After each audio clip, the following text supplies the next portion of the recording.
창세기 25장 19절로 34절에는 두 가지 이야기가 나옵니다. 리브가 이삭의 아내였던 리브가에게 아이가 생기는데 한 번에 쌍둥이가 앉게 됩니다.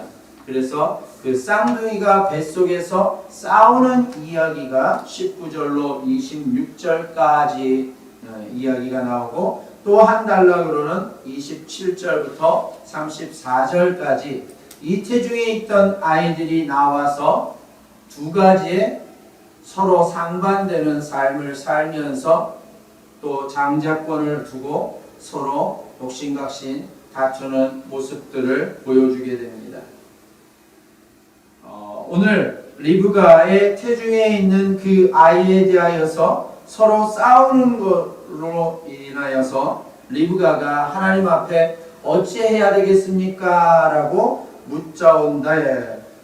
여호와께서 그에게 이르시되 두 국민이 내 태중에 있구나. 두 민족이 내 복중에서부터 나누이리라. 이 족속이 저 족속보다 강하겠고 큰 자가 어린 자를 섬기리라. 라고 하여서 한 태에서 두 아들, 두 국민, 두 민족, 두 족속, 이렇게 두 갈래로 나뉘어서 이야기하는 것을 볼 수 있습니다. 그냥 단순하게 두 아이가 태중에 있는 것이 아니라 장차 두 아이가 다른 삶을 살게 될 것을, 다른 세상을 열게 될 것을 이야기하고 있는 것입니다. 그러므로 이것에 대하여서 리브가는 마음에 두고 있습니다. 나중에 살펴보겠지만 28절에 보면 아비 이삭은 에서의 사냥한 고기를 좋아하므로 에서를 사랑하였고 리브가는 야곱을 사랑하였다라고 이야기가 되고 있는데, 단순하게 그냥 겉모습만 바라보고 이삭은 육신의 음식이 만나서 에서를 사랑하고 리브가는 그냥 조용하게 있는 야곱을 사랑하는 그러한 아이들의 성정에 따라서 사랑하고 사랑하지 않고 그러한 것이 아니라 하나님의 약속의 말씀을 붙잡고 리브가는 야곱을 사랑하였던 것을 알 수 있습니다.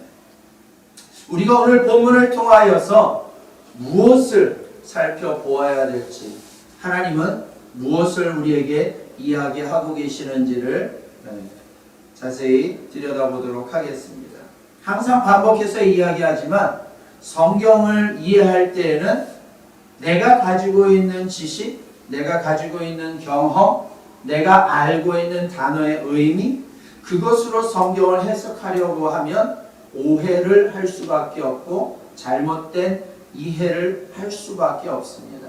성경은 어디까지나 하나님께서 우리에게 주시는 말씀이고, 하나님께서 하나님의 계획에 대하여서 우리에게 알려주시며 하나님의 마음을 우리로 하여금 알기 위하여 주신 것이 성경책입니다.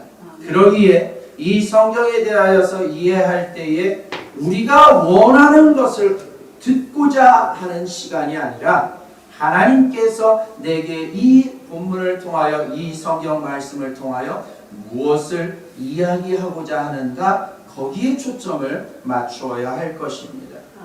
태 속에 두 아이가 있는 것, 그것이 무슨 중요한 일이겠습니까마는, 그러나 이것이 하나님의 계획의 시작이요 일부다라는 것을 우리가 먼저 기억을 해야 할 것입니다.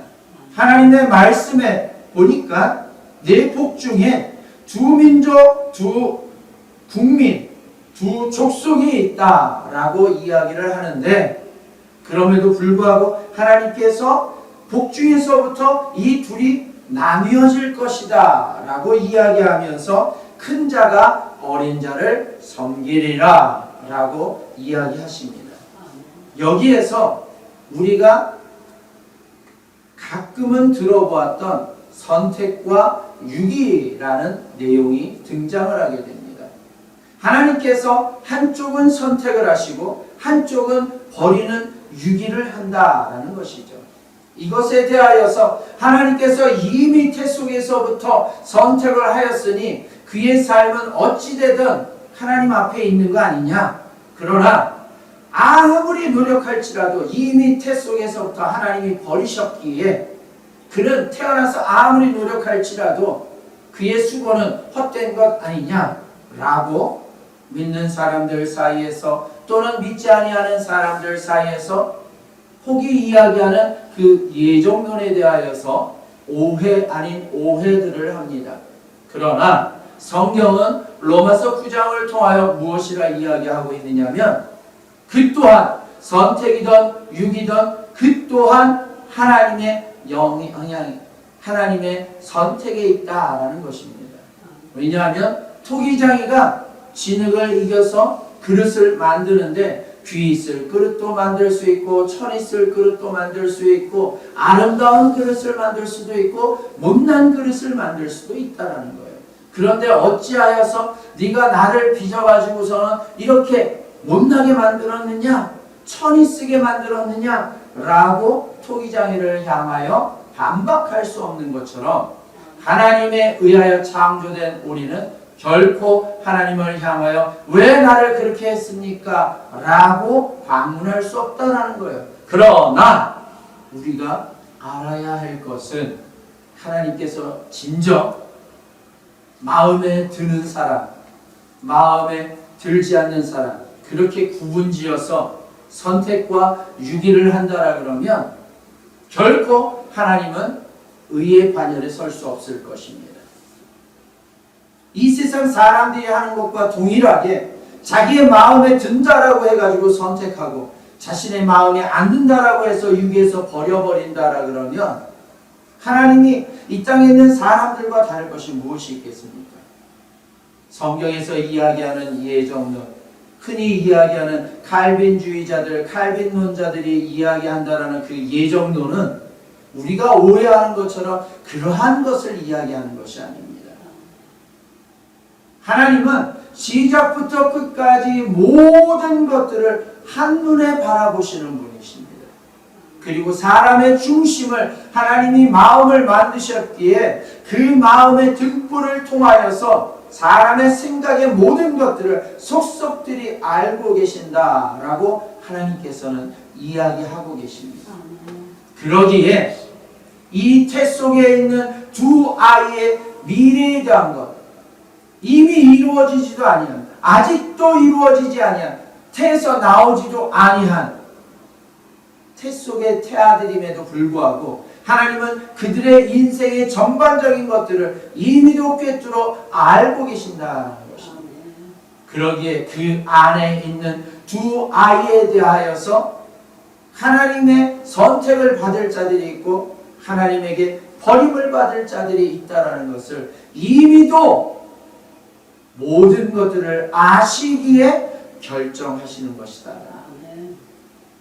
그런데 이 예정에 대하여서 아예 애시당초 태초에서부터 하나님이 딱 정해놔가지고서 이 사람은 버릴 사람, 이 사람은 지옥에 갈 사람, 이 사람만 내가 천국에 데리고 갈 사람, 그렇게 하는 걸로 오해하시면 안 된다. 하나님은 결코 죄가 없으신 분이요, 하나님 앞에는 그 어떠한 죄인도 그 어떠한 작은 흠도 다가갈 수 없는 거룩한 분이다 라고 성경은 이야기하고 있습니다. 그런 분이 우리를 향하여서 마음에 좋아하기 때문에 선택하고 마음에 싫어하기 때문에 버려버린다? 그건 있을 수 없습니다. 고로 오늘 리브가의 태중에 있는 두 아이, 장차 태어나면서 그 이름을 얻게 될 에서와 야곱이라는 이 두 아이는 이미 그들의 삶이 결정되어 있지만 그 결정되어 있는 것이 하나님에 의하여 결정된 것이 아니라 자신들의 선택에 의하여 결정되어 있다는 것입니다. 그러면 그들의 삶의 모습이 과연 어떻게 바뀌어지는지 살펴보도록 하겠습니다. 먼저 쌍둥이, 일란성이든 이란성이든 쌍둥이들 같은 경우에는 인터넷에 나와 있는 정보에 의하면 동시에 나오는 그러한 예가 거의 없답니다. 최소 5분에서 길게는 며칠 있다가 나오기도 한대요. 쌍둥이가 있다라고 해가지고 1분 안에 그냥 첫째 나오고 둘째 나오고 셋째 나오고 그렇게 연이어서 연달아 나오는 게 아니래요.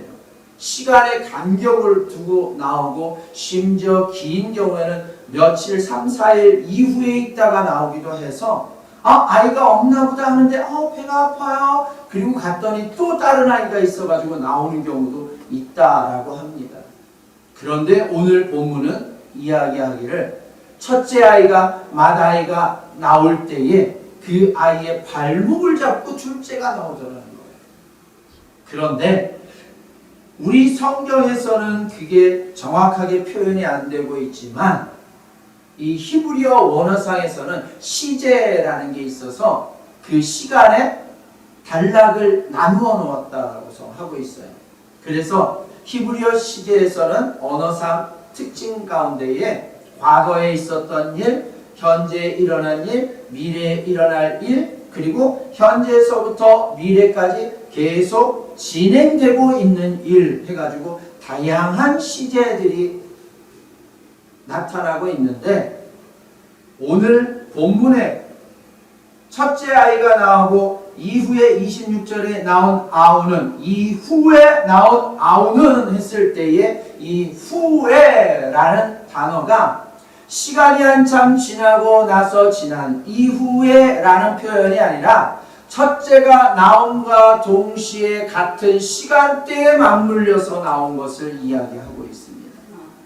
그러므로 현대 과학에서 우리가 가지고 있는 통계치에서 이야기하는 것처럼 쌍둥이라고 해가지고서 시간차를 두고 나온다라는 것을 여기에 반영해서 이건 거짓말이야 라고 하면 안 된다라는 것입니다. 이거는 실제적으로 그러한 상황들이 펼쳐졌다라는 것을 이야기합니다. 그리고 중요한 것은 아이가 손으로 첫 번째 첫째의 발꿈치를 잡았기에 그 이름을 야곱이라 하였는데 이 야곱이라는 의미는 이러한 과정을 표현하기 위하여서 발꿈치를 잡았다, 상대방을 넘어뜨리는 자다 라는 표현도 가지고 있지만 뒤쫓는 자다, 추격자다 라는 의미도 가지고 있습니다. 그런데 그 의미만 가지고 단정해서 야곱은 교활한 자야, 야곱은 속이는 자야, 야곱은 거짓말하는 자야 라고 보면 안 된다라는 거예요. 왜냐하면 우리말 단어에도 항상 이야기하지만 똑같은 한 단어를 사용하더라도 그 단어가 가지고 있는 의미는 상황에 따라서 다 달라진다라고 하는 것처럼 히브리어도 매 마찬가지입니다. 한 단어임에도 불구하고 정반대의 뜻을 가지고 있어요. 그래서 한 단어를 사용할 때 그것이 하나님께 쓰이느냐 사단에게 쓰이느냐에 따라서 긍정적인 해석이 되느냐 부정적인 해석이 되느냐 같은 한 단어를 가지고 그렇게 차이점이 있다라는 것입니다. 자, 어찌됐든 야곱이 이름 지어진 것이 형 에서의 발꿈치를 잡고 나왔기 때문에 야곱이라 한다라고 이야기하고 있고 그때의 이삭의 나이가 60세다라고 기록하여 주고 있습니다. 앞서서 나온 내용을 보자 그러면 이삭이 20절에서 40세의 리브가를 맞이하여 아내를 삼았다, 결혼하였다라고 이야기하고 있습니다. 40세에 결혼했는데 무려 20년 동안을 아이가 없었다. 그래서 그 20년 동안에 아이가 없는 것으로 인하여 이삭이 하나님께 리브가를 위해서 기도하였더니 하나님께서 그 기도를 들어 응답하여 주시어서 태에 쌍태가 뵙게 되었다라고 성경은 기록하고 있습니다. 하나님의 때에 하나님의 방법으로 하나님이 이끄시어서 모든 것들이 순탄하게 진행되고 있는 것을 우리가 기억해야 할 것입니다. 그것을 거스려서 사람이 조급해하거나 사람이 없어서 사람의 방법을 취하게 되면 꼭 문제가 발생을 합니다. 하나님이 분명히 아브라함에게도 25년이라는 시간이 지나서 이삭을 허락하였음을 알 수 있습니다. 그럼에도 불구하고 25년이라는 시간을 기다리지 못한 아브라함은 자신의 종을 통하여서 하나님의 약속이 이루어지기를 바라였고, 또는 자신의 아내 사라의 말을 듣고 몸종 하갈을 통하여서 하나님의 약속이 이루어지기를 원하였고, 그리고 하나님께서 마지막에도 다시 한번 약속을 다짐하심에도 불구하고 그 몸종을 통하여 나온 이스마엘을 통하여서 하나님의 약속이 이루어지기를 원하였던 아브라함의 방법들이 나중에 이삭의 발목을 잡는, 서로 이스마엘과 이삭과 대립하여 싸울 수밖에 없는, 그리고 이스마엘의 민족과 이삭의 민족으로 나뉘어 대립관계에 설 수밖에 없는 것을 앞의 내용들을 통하여 살펴보았습니다. 오늘 25장에서 에서와 야곱의 이야기가 등장을 합니다. 그리고 이 야곱에 대하여서 그는 조용한 사람이었다라고 27절에 시작을 하고 있어요. 우리 성경에서는 조용하다라고 표현하고 있지만 그냥 우리식의 표현을 하면 내성적인 사람이다, 소극적인 사람이다, 또 좋은 표현으로 하자라 그러면 온순한 사람이다, 그리고 그의 하는 행동들이 올바른 사람이다 라는 다양한 의미를 가지고 있는 단어가 조용하다라는 표현입니다. 그러기에 그는 장막에 거주하였다라고 하는데, 장막에 거주한 것이 그냥 단회적으로 거주한 것이 아니라 지속적으로 계속해서 거주한 것을 이야기합니다. 예전에 저도 마찬가지였어요. 되게 소극적이었었고 되게 뭐라 그럴까, 강인하지 못하였을 때에 방콕이라고 하죠. 방에만 있는, 사람들과 어울릴 줄 모르고 방에만 있는 그러한 생활을 했었는데, 이 야곱이라는 사람도 그러한 생활을 했었던 것 같습니다.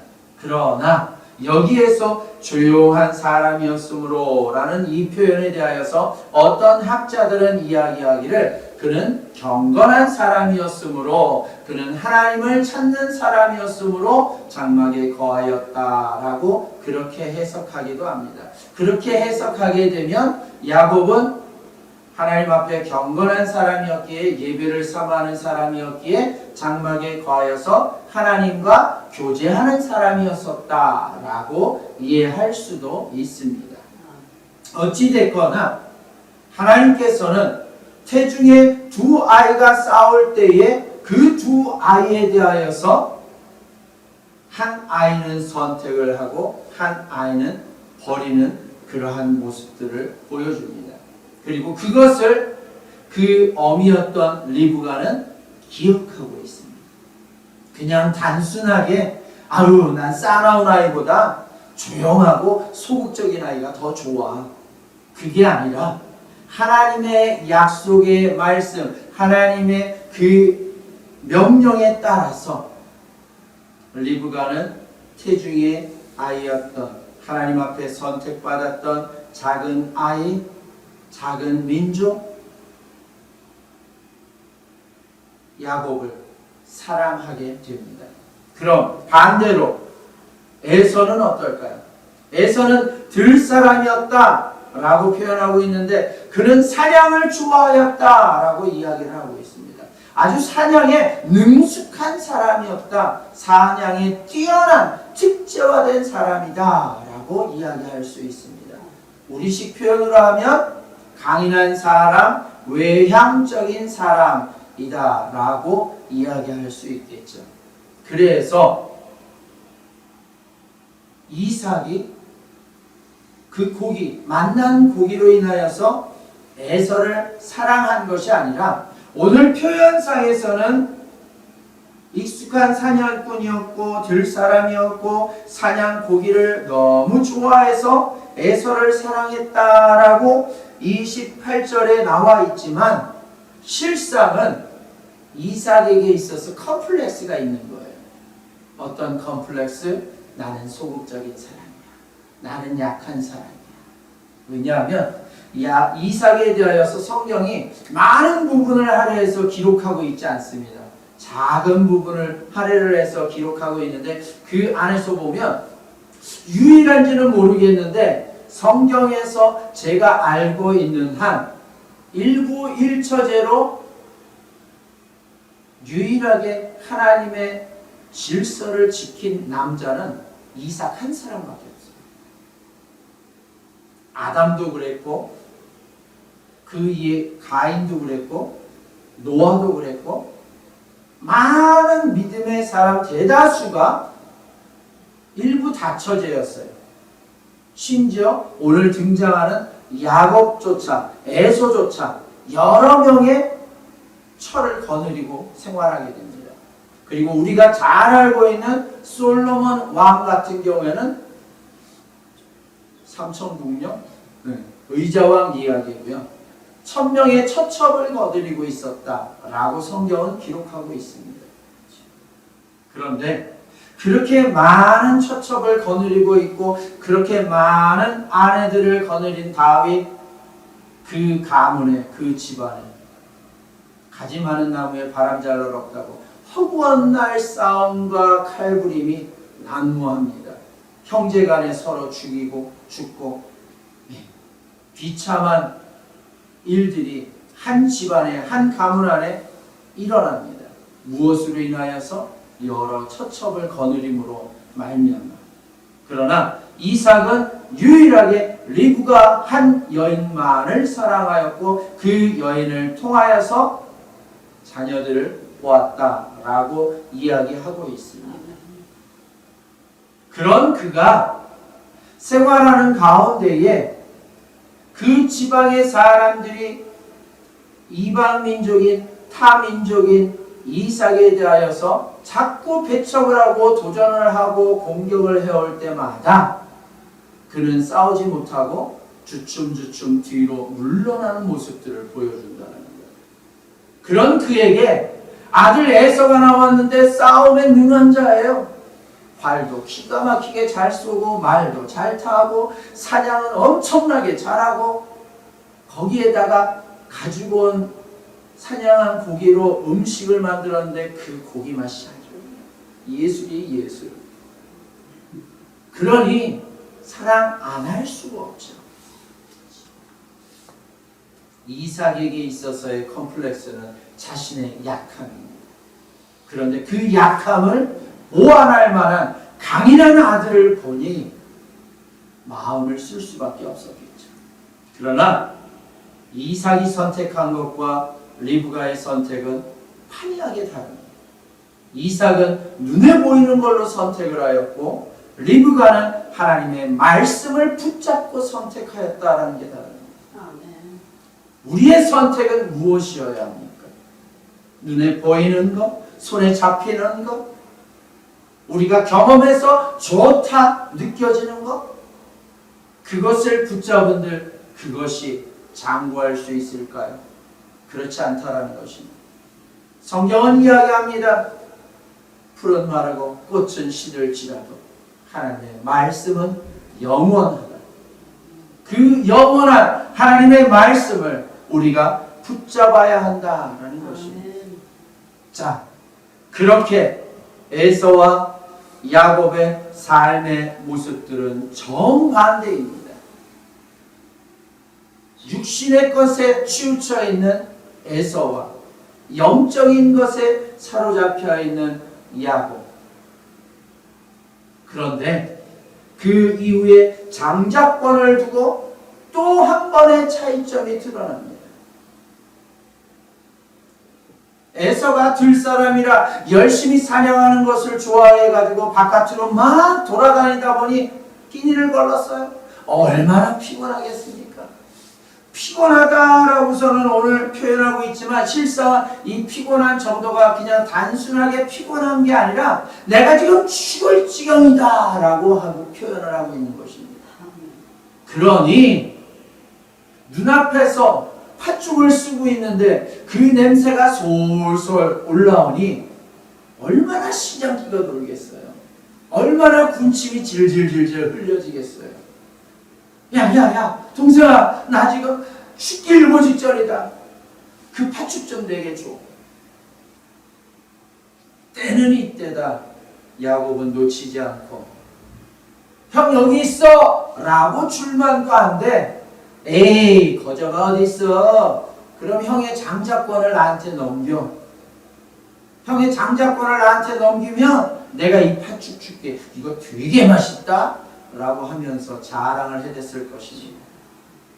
거기에 에서는 앞뒤 안 가립니다. 지금 내가 배고파가지고 쓰러지기 일보 직전인데 가시기 일보 직전인데 그게 뭐 대수라고.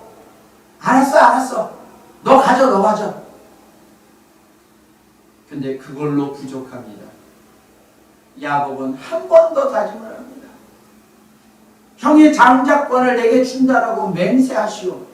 그러면 내가 주겠습니다. 그래 알았어. 이게 뭐라고. 내가 지금 엄청 배고프니까 빨리 줘 빨리. 그러나 성경은 34절에서 이렇게 기록하고 있습니다. 야곱이 떡과 팥죽을 에서에게 주매 에서가 먹으며 마시고 일어나 갔으니 에서가 장자의 명분을 가볍게 여김이었더라. 장자의 명분을 가볍게 여겼다는 거예요. 이후에 나오겠지만 이스라엘 집안에서는 가문 가운데에서는 아브라함을 통하여서 하나님께서 복을 주는 그러한 것이 있어서 아비에게는 축복권이 있습니다. 아비가 자녀를 향하여 축복하면 하나님께서 그 기도를 들어응답하여 주셔서 그 자녀에게 그 복이 그대로 임하게 하여 준다라는 것입니다. 그래서 아비의 권위가 장자에게만 위임이 됩니다. 승계가 됩니다. 그리고 집 안에 가게의 기업의 모든 것들이 장자에게만 넘어가요. 마태복음 19장에서도 큰 아들과 둘째 아들 돌아온 탕자의 이야기 가운데에서도 분명히 그 아비는 큰 아들 맏아들을 향하여 이렇게 이야기합니다. 야, 너는 나하고 함께 있잖아. 내가 가지고 있는 모든 것들이 다 너의 것이야. 누구의 것이라고요? 장자의 것이라고요. 이삭의 모든 것들이 자연스럽게 장자였던 에서에게 간다라는 것입니다. 이 장자권이다라는 게 그만큼 중요하다라는 거예요. 그리고 하나님께서는 레위기를 통하여서 장자에게는 반드시 두 몫을 주어라. 다른 형제들하고 차등을 두어서 더 주어야 할 것이다 라고 명문화 시켜 놓았습니다. 그래서 지금도 마찬가지입니다. 지금도 부모의 유산을 나눌 때에 자녀들이 있으면 자녀들 가운데서 장자에게는 두 몫을 더 줍니다. 그리고 나서 나머지 형제들에게 차등 배분합니다. 그런데도 불구하고 그러한 장자의 권한에 대한 것들을 너무도 소홀하게 가볍게 여겼다. 근데 이 가볍게 여겼다라는 것에 대하여서 히브리서 12장 16절에서는 장자의 명분을 팥죽 한 그릇에 판 에서와 같이 망령된 자가 되지 말아야 할 것이다 라고 이야기합니다. 이 망령된 자다라는 표현에 대하여서 잠언서 21장 24절에서는 무엇이라 기록하고 있느냐면 무례하고 교만한 자를 일컬어 망령된 자다라고 이야기합니다. 무례하다라는 얘기는 예를 갖출 줄 모른다라는 얘기예요. 교만하다라는 이야기는 자신이 최고인 줄 안다라는 거예요. 그러한 자의 특징은 뭐냐? 하나님을 찾지도 아니하고 하나님이 없다 말하는 자다라고 성경은 이야기합니다. 자신 스스로가 모든 것을 해결하려고 하는 자가 교만한 자요, 그러한 자가 무리한 자라는 거예요. 그런데 에서가 장자의 명분을 가볍게 여겼던, 소홀히 여겼던 그 모습이 바로 하나님 앞에 망령된 자의 모습을, 교만한 자의 모습을 갖추고 있는 것이다라는 것입니다. 아유, 뭐 아비가 주는 복이 뭐 그렇고 그렇지 뭐 그게 뭐 대수겠어. 그리고 그는 전통에 의하여서 그 당시 중동 지역에 있었던 문화의 습관에 의하여서 아유, 내가 말로만 할 뿐이지 내가 이렇게 한다라 그래가지고 내 장자의 명분이 저 둘째에게 가겠어? 모든 사람들이 다 장자한테 들어가는 걸로 알고 있을 텐데 너무 쉽게 생각했다. 그러나 야곱은 반대였었다. 야곱이 장자의 명분을 달라고 한 것은 앞서 이야기한 것처럼 조용한 사람이므로 장막에 거주하였다. 이것을 혹자들은 경건하여서 예배를 삼하여서 하나님과 함께하는 자였다 라는 것으로 해석한다라 그러면 그는 하나님의 복을 사모하는 자가 되는 것입니다. 하나님의 복을 사모하여 하나님의 복을 갈망하는 자가 되었다라는 것입니다. 단순하게 장자의 명분을 달라고 명분을 취득하기 위한 것이 아니라 하나님이 함께하여 주시기를, 하나님이 보장이 되어 주시기를, 하나님 앞에 최우선의 자리에 서 있기를 소망한 자가 야곱이었고, 그러한 선택이 장자의 명분을 요구한 내용의 근본 원인이다라는 것입니다. 그리고 그들의 삶은 판이하게 달라집니다. 고난의 삶이 있지만 그럼에도 불구하고 하나님으로 인하여서 빈손으로 출발하였던 그 여행 나그네 길이 나중에는 2대 반, 3대나 거느리는 엄청난 복의 사람으로 하나님께서 금이 환영하게 만들어 주셨다라고 뒤에 살펴보겠지만 그렇게 기록되어 있습니다. 우리의 삶은 어떠해야 할 것입니까? 우리의 삶이 진정코 육신의 것을 붙잡는다라 그러면 잠시 잠깐의 유익은 있을 것입니다. 그러나 오래 지속되는 하나님의 참된 복의 자리에는 우리가 들어갈 수 없습니다. 어떤 사람들은 이야기합니다. 아이들은 참 순수해. 그런데 진짜 그럴까요? 아이들끼리 노는 모습을 보십시오. 아이들끼리 장난감을 가지고 놀 때 보십시오. 자기 손에 움켜쥐고 있음에도 불구하고 다른 아이가 가지고 있는 것을 뺏으려고 가는 그 아이의 모습, 과연 순수하다라고 할 수 있을까요? 우리 인생들은 그렇습니다. 우리 인생들은 손에 움켜쥐고 입에 먹을 거 물고 있음에도 불구하고 다른 이가 가지고 있는 거 보면 견물생심이라고 보이는 그게 더 큰 줄 알고 그걸 뺏으려고 또 덤벼든다는 거예요. 그러나 미련한 개의 이야기처럼 뼈다귀를 물고 개울가에 가다가 개울가에 비춰지는 자기의 모습을 자기가 아닌 다른 개인 줄 알고 그 개의 입에 물려있는 그 뼈다귀를 자기 걸로 삼으려고 으르렁거리면서 입을 벌리는 순간 자기 입에 뼈다귀가 떨어져 버리는 거예요. 우리 인생들의 삶의 모습들이 혹시 그와 같지는 않습니까? 성경의 인물을 살펴보면 사울이 그와 같은 사람이지 않을까 싶습니다. 분명히 하나님께서 그의 겸손함을 보고 그의 낮아짐을 보고 하나님을 향하여 존중하는 모습을 보고 사울을 선택을 하였습니다. 그리고 왕의 자리에 올려놓았습니다. 그리고 많은 복을 주었습니다. 그럼에도 불구하고 그는 하나님이 아니라 자신의 힘과 자신의 경험을 의지하였습니다. 망령된 자는 앞서 이야기한 것처럼 무례한 예를 갖추지 않는다라고 하였는데, 교만하다라고 했는데, 제사 지내는 것은 왕의 소관이 아닙니다. 제사 지내는 것은 왕의 역할이 아니에요. 예를 갖추는 것은 자신의 선을 넘지 않아야 하는 것입니다. 그럼에도 불구하고 사울은 조급한 나머지 전쟁에 적군이 쳐들어온다라는 그 위급 상황 가운데에 자신 스스로 해결하려고 하는 교만함으로 인하여서 제사장에 의하여서 진행되어야 될 그 제사를 자신이 집도를 해버립니다. 그로 인하여서 하나님 앞에 미움을 받게 되고 하나님 앞에 버림을 받게 됩니다. 더 많은 것을 얻고자, 현재의 것을 유지하고자 하나님이 주신 것을, 하나님이 함께 하시는 것을 잊어버리게 된다.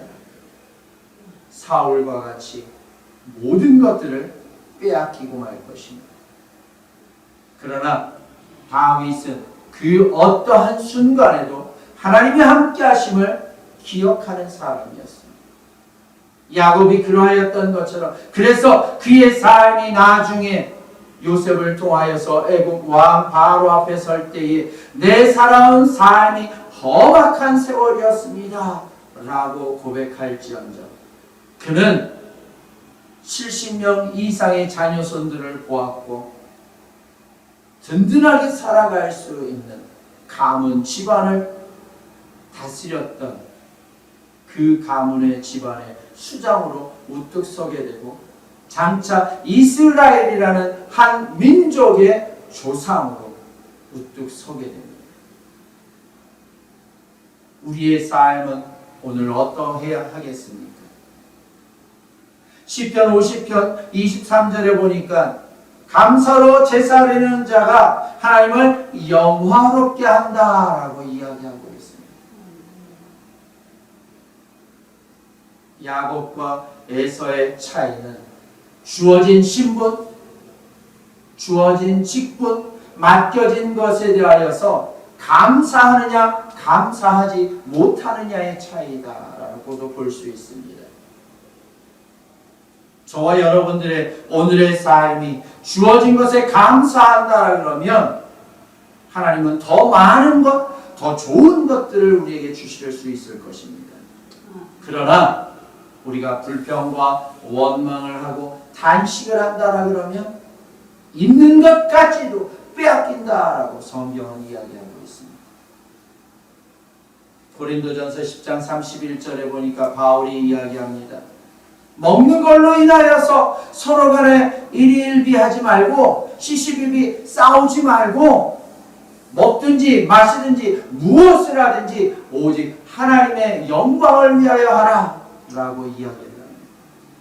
우리의 삶의 모습이 어떠한 목표를 가지고 있습니까? 내 영광을 추구하고 있습니까?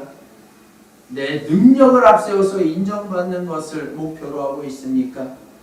그렇다라 그러면 그 목표는 오래가지 못할 것입니다. 그 목적은 상실되게 될 것입니다.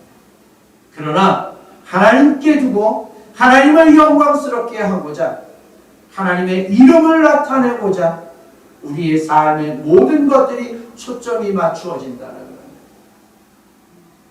야곱이 장자의 명분을 사모하여서 하나님을 함께하고자 장자의 명분을 취하고자 노력하였던 것처럼 우리가 그렇게 감사하며 하나님 앞에 나아간다라 그러면, 오직 하나님을 나타내는 삶을 산다라 그러면 우리의 삶이 또 다른 삶이 펼쳐질 것입니다.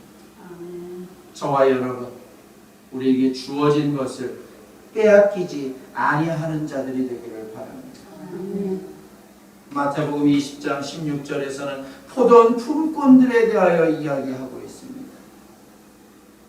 한 포도원 주인이 일꾼들을 얻기 위하여 나갔다라는 거예요. 아침 일찍 나가가지고 한 사람을 부르며 약속을 합니다. 한 데나리온을 줄 테니 나의 포도원에 와서 일해 주렴. 그리고 9시에도 나가고 11시에도 나가고 그리고 오후 늦게도 나갑니다. 어찌됐든 늦은 시간에 온 사람이든 일찍 부른 사람이든 모두에게 동일한 약속을 합니다. 그리고 나중에 온 사람부터 주는데 맨 일찍 온 사람, 맨 처음에 온 사람들조차도 동일한 것을 줍니다. 그럴 때에 거기에 불만을 토로합니다. 주인이여, 이것은 억울합니다. 이것은 잘못된 것입니다. 이것은 불법입니다. 이럴 수 없습니다. 그때 주인은 이야기합니다. 내가 너에게 잘못한 것이 없지 않느냐? 너 나하고 분명히 셈할 때에 내가 너에게 한 데나리온을 줄 테니 와서 일해라 라고 했고 너도 흔쾌히 그렇게 하겠노라 약속하고 서로 계약 관계를 성립해서 와서 일한 거 아니냐? 내가 너에게 덜 주기를 했느냐? 너에게 동일하게 한 달 데나리온을 주었거늘 내가 무엇을 잘못했단 말이냐? 내가 내 것을 가지고 더 많이 준들 그것이 너하고 무슨 상관이 있느냐? 그러면서 그 이야기의 말미에 예수님은 이렇게 마무리를 짓습니다. 먼저 된 자로서 나중될 수 있고 나중된 자로서 먼저 될 수도 있다. 에서와 야곱의 모습이 장자의 위치였던 장자의 신분을 얻게 되었던 그 에서가 그리고 자자의 위치에서 자자의 신분으로서 감히 바라볼 수 없는 그 장자의 명분에 대하여서 사모하였던 야곱, 두 사람의 상반된 행동과 삶의 선택이 하나님 앞에 한 사람은 선택을 받았고 한 사람은 버림을 받게 되었다는 우선이 되었음에도 불구하고 그 우선이 된 책임감을 의무감을 상실해 버렸을 때에 있는 것까지도 빼앗기고 나중된 자, 없는 자가 되려 더 많은 것을 얻게 되는 우리의 삶의 모습은 어떠해야 하는지 오늘 야곱과 에서를 통하여 가르쳐주고 있습니다. 저와 여러분 오늘 말씀을 통하여서 우리에게 주어진 신분, 우리에게 맡겨진 것들 감사함으로 하나님 앞에 최선을 다하기 바랍니다. 그 하나님 앞에 최선을 다할 때에 하나님께서 더 좋은 것으로 주실 것입니다. 그리고 하나님께서는 항상 우리와 함께하여 주실 것입니다. 성경에 많은 복들이 있거니와 그 중에 가장 최고의 복은 재물의 복이 아닙니다. 명예의 복이 아닙니다. 다산의 복은 더더욱 아닙니다. 하나님이 함께 하심이 최고의 복입니다. 왜냐하면 하나님에게는 부도, 명예도, 장수도, 생명도 다 하나님 안에 있기 때문입니다. 저와 여러분, 하나님의 그 모든 것들이 장자에게 주어진다는 것입니다. 믿음의 장자의 자리에 서기를 원합니다. 믿음의 장자의 자리를 사모하기를 원합니다. 그리하여서 하나님과 함께 할 수 있는 우리 모두의 삶이 되기를 바랍니다. 기도하겠습니다.